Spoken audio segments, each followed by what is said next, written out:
Откако на Павловден стартуваа работите за регулација на 440 метри од коритото на Виничка река, што општина Виница како 3-месечен проект го реализира преку Центарот за развој на Источниот плански регион, активностите ќе продолжат и во наредниот период.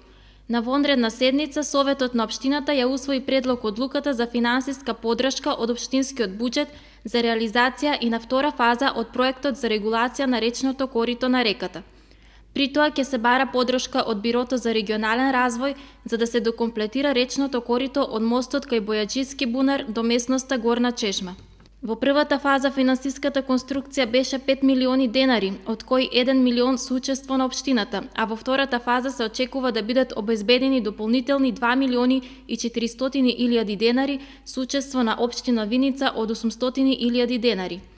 На вонредната седница мнозинска поддршка доби и предлог одлуката за финансиски придонес од општина Виница за реализација на подпроектот подобрување на туристичкиот потенцијал преку подобра заштита и одржливо користење на културното наследство.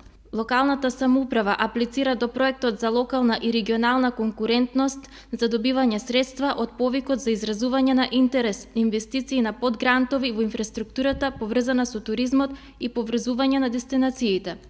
Станува збор за проект за изградба на павилјон на плоштадот Ангел Винички со вкупна бруто површина од 158 метри квадратни и висина од 11 метри.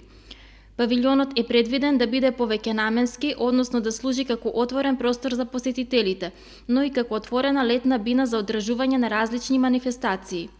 Во оваа инвестиција, што е проектирана на 8 милиони и 200 илјади денари, општина Виница е подготвена да обезбеди 818 илјади денари, а останатите треба да бидат обезбедени во вид на подгрант од проектот за локална и регионална конкурентност.